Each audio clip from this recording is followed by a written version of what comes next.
బోధన్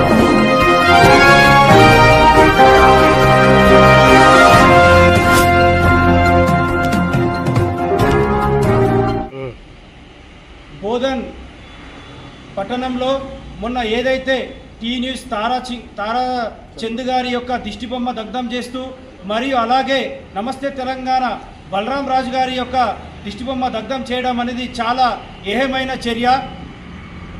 భారతదేశంలో 4th పిల్లర్గా అంతా run చేసే ఈ జర్నలిజంపై ఇంత కక్ష సాధింపు అనేది చాలా దుర్మార్గము.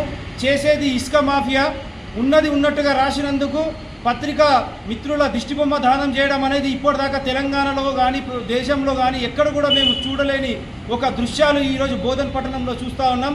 కావున భారతీయ జనతా పార్టీ ఈ దుశ్చర్యని ఖండిస్తూ ఇది ఏమైన చర్యగా తీవ్రంగా హెచ్చరిస్తూ ఉన్నాం. జర్నలిజం మీద ఇట్లాంటి ఆగడాలు నిర్వహించొద్దని చెప్పేసి, అలాగే జర్నలిస్టుకు భారతీయ జనతా పార్టీ బోధన్ నియోజకవర్గం అన్ని మండల అధ్యక్షులు బోధన్ నియోజకవర్గం వారికి పూర్తిగా మద్దతుగా ఉంటామని ఈ సందర్భంగా తెలియజేస్తా ఉన్నాం.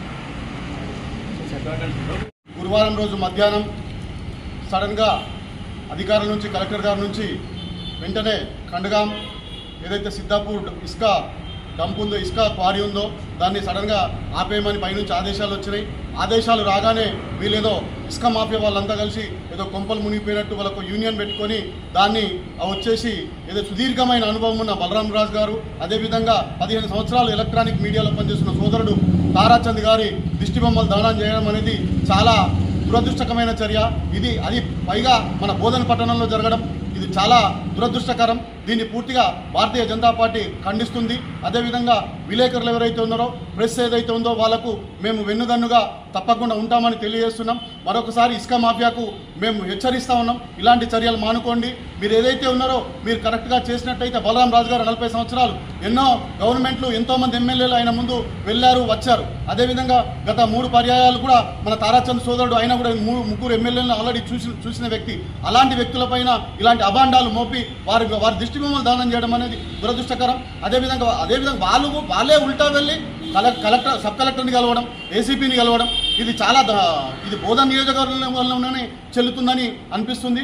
ఇలాంటి ఏదైతే సంస్కృతి ఉందో ఇలాంటి సంస్కృతి మానుకోవాలని మరొకసారి హెచ్చరిస్తూ దీన్ని పూర్తిగా భారతీయ జనతా పార్టీ ఖండిస్తుందని తెలియజేస్తూ ఉన్నాం.